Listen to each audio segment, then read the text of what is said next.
Welcome to the video review of the final Legends of Runeterra balance patch we'll be getting for open beta. Legends of Runeterra will fully release on April 30th and will be leaving open beta permanently. In this video, we'll mainly be covering some card changes as well as changes to some expedition archetypes and a few bug fixes. As usual, I'll have timestamps in the video description and as a pinned comment below for anyone that wants to skip to specific cards or even other sections of this video where we don't talk about the card changes. This format is going to be slightly different since card images for the new cards weren't provided this time around, but otherwise everything else will be the same. There is quite a bit to get through though, so let's jump into it. So the patch notes open up with some notes from the Legends of Runeterra developers. I won't spend too much time on this, but these are appreciated because these notes always give some insight into the changes we're about to dive into. These notes in particular talk about how they're expecting the viability of existing champions to be important to them whenever a new set is getting ready to release. This time around, Noxus champions are the focus, but there are some other champions from other regions that got buffed too, and we'll get into that in a bit, as well as some clarity changes to certain cards. Next are some developer notes regarding how they intend to approach tuning the expeditions format going forward as well. I won't spend too much time on this either, but it's good to know that they intend to make changes to Expedition with every new balance patch, as that has actually been the case throughout all of open beta. They also talk a little about how the draft portion of Expedition works when it comes to bonus archetypes during initial champion picks, and there is a new one that's been added by the way, the Crimson Guard. The cohesiveness rating system they use when it comes to how often specific synergy-based archetypes show up while you're drafting, as well as the chances you'll see a certain archetype during the wild pick phase based on what you chose earlier. There's also mention that with set 2 there will be at least 7 more archetypes added, allowing for even more possible card combinations. Now, on to the actual card changes, starting with the champions. First up is Draven, whose level up requirement now reads, I've struck with 2 total spinning axe, instead of I've struck twice with a spinning axe. This is a pretty welcome change. It gives Draven more flexibility in how you choose to try and level him up. You can now go all in on Draven by equipping 2 spinning axes on him to try to level up after only striking once, as opposed to having to strike twice with a spinning axe, no matter how many additional ones you put on him. Unfortunately, I don't think this will change the way Draven is played for the rest of open beta. While Draven does see quite a bit of play, none of the existing decks he's played in actually want to focus on leveling him up. He's more of a champion that supports the main strategy of the other champion that's in the same deck he's in. Noxus Ezreal just wants the spinning axes to be able to cast them after leveling up Ezreal and playing him as a means of extra damage to kill you in one shot. Discard aggro uses the spinning axes as a way to empty their hand to level up Jinx. You get the idea. However, this might become a more significant change when set 2 releases, but we'll have to see. Next is Katarina, whose level 1 now creates a fleeting copy of Blade's Edge in hand when you play her. When I imagined a Katarina buff, this was not what I had in mind. I'm not saying this buff is a bad thing, it's great in fact. I think Katarina has been pretty underrated up until now though, if I'm being honest. She has an extremely powerful effect and therefore is a card I felt that Riot has to be very careful about buffing if they were going to buff her.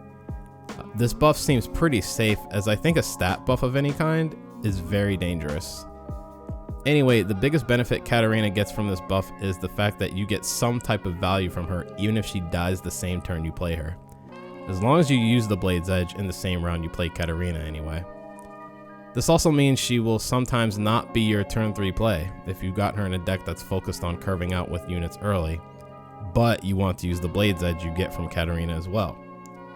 Blade's Edge will help you pop enemy barriers on units that have 3 health or less, so Katarina can still finish them off. And it'll also help you take out 4 health targets that block Katarina, although Katarina never died to those units anyway, thanks to how her recall works. It's a nice change, but I do think Katarina was always good. It's just deck builders couldn't figure out where to put her. In my experience, she's actually very good in Bannerman decks, oddly enough. But hopefully this change means she finds a home in more decks. Next up we have Yasuo, whose level 1 is now a 4-4 instead of a 4-3, and his level 2 is now a 5-5 instead of a 5-4. I have a lot to say on this one. I'm glad Yasuo is getting a buff, don't get me wrong. But and this is going to sound like a hot take. This buff wasn't as needed as people seem to think it is. People would always complain that Yasuo's health total of 3 was too low and that he died to everything, when in reality, people were playing him completely wrong. They'd drop him turn 4 against Piltover Zon, Shadow Isles, or even Demacia. He would proceed to either catch a Get Excited, Grasp of the Undying, or would be removed by some 3-power challenger, and then people would complain that he sucks. Never mind the fact that people kept trying to shove Yasuo into a tempo aggro style deck with Noxus. The way to play Yasuo properly, at least up until this buff, was to use him in a slower mid-range deck with big threats, and to stun and recall units over time until Yasuo levels up. Then you play him late in the game, already at level 2. So basically, you play Yasuo the same way you play Ezreal, and that's by never playing him until he hits level 2, which actually wasn't too hard since Yasuo doesn't need to be in play for his level requirement to count. Just like I said in the last patch video, at least one player did reach Masters playing Yasuo, and several more have since that video. But now the complainers that played Yasuo wrong can rejoice. You can now slam him down on turn 4 without worry. And those bad tempo aggro decks, they'll probably work now too. And finally, to round out the champions, we have Kalista, who now only needs to see 3 or more allies die to level up instead of 4 or more. So, despite her complete rework from the last balance patch a month ago, Kalista still has seen little to no play up until this point from what I've been running into on ladder. Personally, I think it's because a certain spider competed with her for the 3-drop slot, among many other possible reasons. But that spider got changed too, and we'll talk about that later on. I think between that change and now only needing to see 3 allies die, this is a pretty significant buff. The big reason to play Kalista now is for her level 2, which is quite powerful. Kalista's new problem though was that waiting until round 3 to play a 4-3 champion, then having her need to see 4 other allies die afterwards is extremely hard to achieve with the current crop of Shadow Isles cards we have. Lucian actually has the same problem, which is why it's usually best to play Senna along with him, because having Senna die is much easier than getting 4 other units to die. The fastest way to do it is by using the cards that summon multiple ephemerals, but ephemerals themselves are really bad right now. I think with this change, she's finally a compelling option for fearsome decks, if nowhere else. Moving on to the followers and spells that got changed, and we're starting with Laurent Duelist, who is now a 4-2, which is up from being a 3-2. Going up to 4 power is nice, but my biggest problem with Laurent Duelist has always been its health, not how much damage he does. 3 power is plenty for a 3-mana unit, at least in the set 1 meta, while 2 health is just too low for what he does at that same mana cost. Maybe set 2 will change that, but if it doesn't, then I don't expect this guy to start seeing play all of a sudden. Next we have Vanguard Bannerman, who now grants other allies +1/+1 instead of all allies +1/+1. Not much to say on this one either, unfortunately. This is actually a nerf, but it's not a significant one, I feel. Bannerman decks will probably see a little less play, or might even see the same amount of play. This was the exact nerf a lot of people in the community suggested for Vanguard Bannerman though, that he shouldn't buff himself. So we basically got exactly what we wanted. Up next we have Blood for Blood, which now costs 2 mana, which is down from 3 mana. While the notes state that this was a buff seemingly aimed towards Expedition, I think this is a very nice change for rank play. I feel like the consensus between Vladimir players has been that Blood for Blood isn't as good as Transfusion is, though I personally have thought the opposite. I think generating an entirely new card that's a threat to your opponent is better than a simple +2/+2 that only lasts until the end of the round, especially when you have access to Take Heart, which is a permanent buff, despite it not being able to ping your units to help Vladimir level up. And you're technically running Transfusion in your deck already, since that's the spell you get when you have extra copies of Vladimir in hand. That said, at 3 mana, there were situations where playing Blood for Blood was clunky, so I'm glad this is getting dropped to 2 mana. Up next we have Kato the Arm, who is now a 5/4, up from being a 5/3. This was a much needed buff. In fact, this exact buff was something I've been hoping for when it comes to Kato for a while. 3 health on a 5 mana unit is just awful in this game, It's not even so much about dying to removal like Get Excited and Grasp of the Undying, which, don't get me wrong, is bad. Is that he basically never survived any combat, so the +3 power and overwhelm buff to another unit was a one-time deal for the most part. Now, with Kato going to 4 health, hopefully he'll survive the first combat more often to be used the second time. There is very little overwhelm support in set 1 right now, and this was again a much needed boost for anyone looking to use overwhelm in their deck for additional damage. Noxus aggro and mid-range decks wanting to do that should be considering this card now, not just might alone. Up next we have Avarosan Trapper, who is now a 3/3, up from being a 2/2. This is a nice change for the Yeti enthusiasts out there. This might even be a nice change for other Freljord decks that are specifically looking for a 3/3 for 3 now, as before Avarosan Trapper was only a consideration in Yeti decks since a 2/2 was way too low of a stat line for a 3-drop to be played in other decks.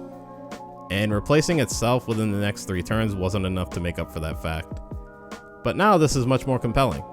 Now Trapper's only problem is competing with 3-drops from the other factions that are combined with Freljord, and that might still keep him from seeing play in non-Yeti decks. Noxus, Demacia, and Shadow Isles all have more powerful choices, even if they are for more fringe archetypes. It'll be interesting to see what other decks could run him though. Up next we have Starlit Seer, who is now a 2/3, up from being a 2/2. Another nice change, since I always thought a 2/2 stat line was way too low. Although the way you play Starlit Seer is to just keep him protected by not running him into combat. Regardless, a 2/3 means he no longer dies to weaker challenger units like Fleet Feather Tracker and also dodges Mystic Shot. You're probably still not attacking with him though, unless the coast is clear. Next we have Wyrding Stones, which is now a 0/4, up from being a 0/3. Not too much to say on this one that Riot hasn't already stated. This is just a revert to a nerf made at the beginning of open beta when Wyrding Stones used to have 4 health during the second preview patch for the game. With the current state of the meta, I don't think Wyrding Stones will see more play, however. Things are just a bit too aggressive now to play a unit on round 3 that can't fight for the board.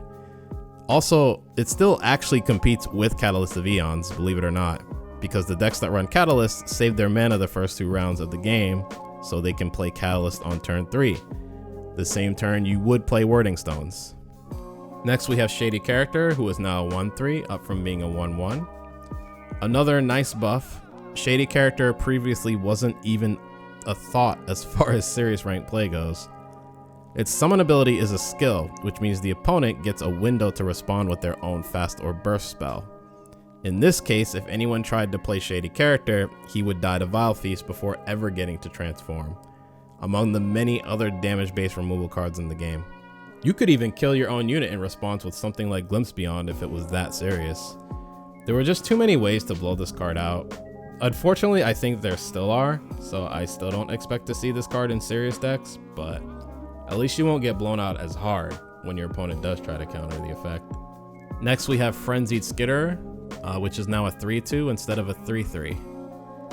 So when I saw this nerf at first, I thought this wouldn't affect Skitterer at all. But the more I think about it, the more I realize that this affects Skitterer's defensive capabilities quite a bit. Its ability is exactly the same and just as brutal. But what's going to happen now is that attackers that still have 2 power will still be able to attack into boards with Skitterer on them, instead of just passing the rest of the round. I don't think this will affect Skitterer when played on offense though. Those same 2 power units still won't be able to block when it attacks. This puts it closer in power to Arachnoid Sentry, a card that functions similar to Skitterer, but I think Skitterer will still edge out Sentry as the 3-drop of choice if Noxus Shadow Isles decks have to choose between the 2. Other spider decks that aren't in Noxus, like Endure Spiders, will still run 3 copies of this guy. And the final batch of card changes we've got here are just clarification changes. Starting with Brighsteel Formation, his barrier keyword has now been removed. Not much to say. Brighsteel Formation isn't actually losing his own barrier, since his play and attack ability give all allies barrier, including himself. This was just to eliminate confusion on his text. Next we have Swiftwing Lancer. The word random has been added to its text. Not much to say here other than this clarification was needed in my opinion, just to make sure players didn't get confused and assume the elite was somehow not random, even though it's always been. It's interesting that Riot stated that in a specific scenario where you would steal your opponent's Swiftwing Lancer with possession, you wouldn't always get an elite card if it died after you stole it, but now it will. Next we have Trifarian Assessor, whose play text changed to when I'm summoned. While this is listed under clarity changes, this is actually a small buff for Trifarian Assessor. Just to clarify, you could never actually counter her play ability with something like Deny. There was no skill attached to it like there now is with Rasa the Sunderer. But regardless, this does mean that there is some potential when it comes to cloning or reviving her like Riot said. We're talking cards like Miscall, Chronicler of Ruin, and even the Harrowing when it comes to resurrection strategies. And the final card is Shark Chariot, who now has Last Breath. The next time an ephemeral ally attacks, revive me attacking. This cleans up a lot as far as how Shark Chariot functions without changing its play patterns that much. Keep in mind this guy is still going to come back every time an ephemeral ally attacks, but instead it makes a copy of itself, which is consistent with what happens when something revives. Think the Rekindler. But the big changes are that Purify now works on Shark Chariot, meaning it can never come back, whereas before it could come back anyway, even if its text was removed by Purify. Iceborne Legacy will now buff revive copies of Shark Chariot, and the other cool thing is that Shark Chariot is now added to the pool of Last Breath units when it comes to cards that generate them. Although right now that's only Warden's Prey. On to the watch list. And there are two cards being monitored here, Ezreal and Karma. So the reasoning Riot gave regarding why Ezreal is being looked at is kind of funny to me, considering they didn't give that reasoning for the other card on this list, and I personally feel all the reasons they're considering Ezreal are the same reasons why Karma should be changed instead. She basically does the same thing that Ezreal does in that she also circumvents the need to thoroughly control the game before winning, and she also creates incredibly frustrating and demoralizing cases where you know you've lost before it happens but can't do anything about it.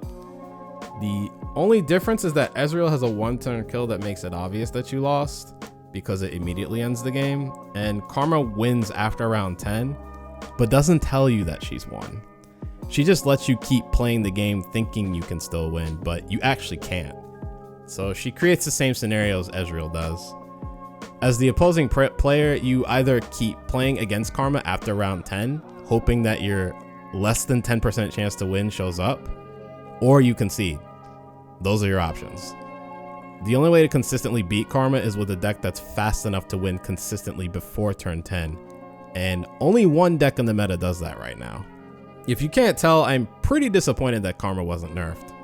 I did make a case for why in a previous video, sharing more reasons than what I've given here, as well as how I think she should be reworked, so I won't go any further here. Despite my disappointment, I have been trying to think of Karma in a different way, but purely from a design perspective, not a player perspective. I've talked before about how some cards are designed to put certain limitations on what types of cards can be made, and the more I think about it, the more I believe that's the case with Karma. If you haven't noticed, spells in this game are quite a bit weaker than units are, and while I always had a feeling that was intentional, I never knew why. Karma might be the reason why that is, to keep designers in check so they don't make a spell that's too powerful. It's just something that's been interesting to think about for me. It is also possible that some of the card changes from this patch make aggro a more powerful option, so more aggro decks can beat Karma, not just one. But that remains to be seen. I'm still fairly skeptical on that, to be honest. Anyway, I'm still disappointed that Karma wasn't touched, but at least she's being looked at, along with Ezreal. Another card I don't quite have the same issues with as Karma, but I think will need a change eventually. Moving on to Expedition Archetypes. And basically, I'm going to read most of these off since I no longer play Expeditions myself, but I want to cover the changes for completion's sake. So, first off, we have Crimson Guard. It's a new bonus archetype that pairs the self-damaging effects and bonuses for surviving damage from Noxus alongside barriers, plus tough and regeneration units from Demacia. Did you know that protecting Crimson Curator with a barrier in combat counts as surviving damage? You do now. And there are some notable cards in this archetype. Garen, Vladimir, of course. Vanguard Defender, Brighsteel Protector stand out to me. Laurent Bladekeeper as well. And we've got the Crimson package on the Noxus side to go along with Vladimir. Curator, Disciple. We even have Death Lotus, Calling Strike, Crimson Awakener too. So the cohesiveness rating is medium and the wild pick bonus chance is medium. I actually had no idea protecting some of the Crimson units with barrier counted as surviving damage. I always thought they had to actually take damage for their effects to go off. So I wonder if this could be the beginning of a new way of playing the Crimson units for rank, because I've never seen anyone try to do it with barriers. Everyone always pairs them with Freljord. But onto Demacian Steel. It continues to be a little stronger than we'd like, and we're taking away one of its tools so that decks based heavily around this archetype will have to go toe-to-toe with opposing units rather than simply locking them away. So Detain is being removed from Demacian Steel. The Discipline archetype just had too many common cards, so we're taking away a card that isn't necessary for the hand buff strategy in order for it to be a bit more focused. So Will of Ionia is being removed, which I'm not too happy about. Will of Ionia is just a generally good card, so it's unfortunate that it's being taken away from Discipline. I think even Expedition, Will of Ionia is pretty good. I think Discipline will get weaker because of that. Noxian Might has continued to be too effective at quickly inflicting overwhelming amounts of damage to the opponent, so we're adding a card that goes along with that strategy but at a more reasonable pace. So Noxian Might is getting Shunpo. Shroom and Boom has been an interesting case study. We previously tried enabling it to use cheap spells to build up a huge assembly bot, but have found that isn't as effective as we'd like it to be in practice. With that in mind, we're restoring the aggressive early game units and removing Mushroom Clouds, since the Wumps are more than happy to provide those along with a body. So, Scrapdash, Assembly, Eager Apprentice, and Assembly Bot were all removed along with Mushroom Cloud. And Academy Prodigy, Amateur Aeronaut, Flash of Brilliance, and Get Excited are being added. Some pretty solid choices for Shroom and Boom, actually. Get Excited in particular. But even Amateur Aeronaut's a 2-3 elusive for 3, which is pretty decent to get some damage in. Next, we have Spellbound. Spellbound has found new life through the updated Mage Seeker units, so we're removing a couple of its spells that cost less than 6 mana, while also replacing an epic card that's seen a bit too frequently with one that was previously only in a single archetype.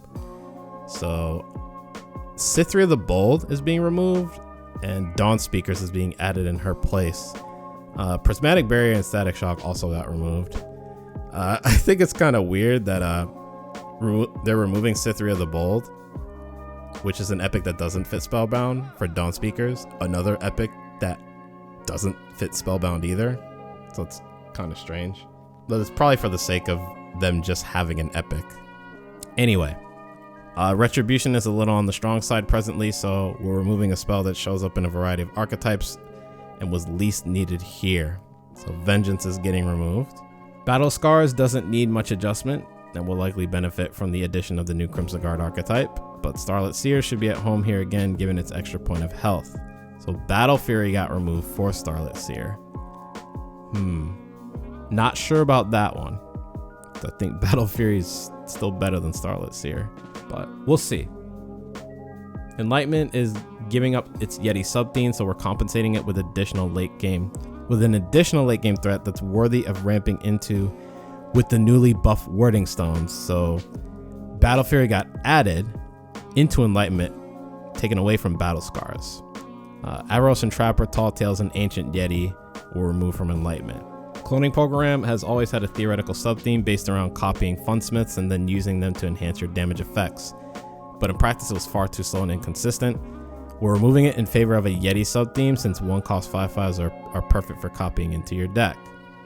So the Yeti sub-theme basically got moved from Enlightenment to Cloning Program. I actually like that change. They also are getting Progress Day, which might be pretty nice. Ancient Evil is gaining a new sub-theme based around pairing spiders with Iceborne Legacy, so we're replacing Thresh with, at least for the time being, to see how that plays out. So this is going to be a bit of an experiment. I think it'll work out. But aside from those champions swapping out, Iceborne Legacy is getting added, along with Pack Mentality, Crawling Sensation, and the Undying. The Harrowing, Haunted Relic, Mistwraith, and Oblivious Islander are getting removed. So less ephemeral, more spiders. So that can only be good. Shadows and Dust has continued to struggle, so we're removing a few of the weaker Ionian support cards in favor of some solid, consistent cards that should help deliver wins more often. We've also increased the cohesiveness rating, as it's rather unlikely you want cards from this archetype if you haven't already been drafting it. So Navori Blade Scout, Twin Disciplines, Oblivious Islander, Vengeance, and the Harrowing are getting added to Shadows and Dust. Some of those came from Ancient Evil. Shadow Fiend and Shadow Shift are being removed, and the cohesiveness rating is being increased from medium to high. Yeah, those are just solid cards that'll just help you win more games. They're just good units and good spells that help you win combat, as opposed to the fickleness of Shadow Fiend and Shadow Shift. Fluffed and Tuft is an archetype that's great fun when it works, but has been struggling with a few too many cards that didn't contribute to the corporeal strategy. We've removed many of those cards, added more options to enlarge your poros, and lastly, increased the chance that you'll see Fluffed and Tuft packs in your wild picks so you can further focus your deck. So Omen Hawk's getting added along with Babbling Bjerg, Pack Mentality, Battle Fury, and Will of Ionia. Wow. They picked up a lot from the other archetypes where these cards were taken away from. So Sentry, Iceborne Legacy, Avalanche, Take Heart, Avarosan Outriders, and Navori Conspirator were all removed. And the wild pick bonus chances, it was increased from high to very high. Cataclysm is intentionally an unfocused archetype, and while we like the variety it provides when showing up early in a draft, it shouldn't keep showing up all the way through if you haven't shown any interest in it. So the cohesiveness rating of Cataclysm is being increased to medium. We also have some miscellaneous changes. A known issue about the game crashing if you try to start it from the .exe file in your programs folder, or any shortcut manually created from that exe file, and some bug fixes. Most of the miscellaneous updates are visual ones for the region road progression. I won't read them off, but I will say I can't help but think this is further preparation for mobile, as these are slimmed down UI changes. The new intro card to the region showing the champions in that region will be nice though. PC players can now just click on a card to replace it during the Mulligan phase, not just the replace button that pops up. The mobile app icon has been updated, and some quests have had their text updated for clarity. The temporary fix so far for the known issue I mentioned is to try and start the game either using the shortcut made for you during the install process or via the start menu in the Riot Games folder, but they're working to get a permanent fix by next patch, which is around the time of launch. I won't go over all the bug fixes here, but there's some interesting ones, like Static Shock now being able to be played even if there's only one target, which kind of sucks for other control players that try to play around Ezreal by not playing anything the opponent could target. Shadow Shift no longer causing target spells to fizzle will be a nice change. I've definitely been on the receiving end of that, and it bothered me that my spell wouldn't target the new clone. The Stand United fix is an interesting one, but it's never happened to me as far as I remember, and there's a lot of cleanup around voice effects. And we're done. If you guys made it to the end, thank you so much for the support. If you enjoyed the video, let me know by hitting the like button below and leaving a comment.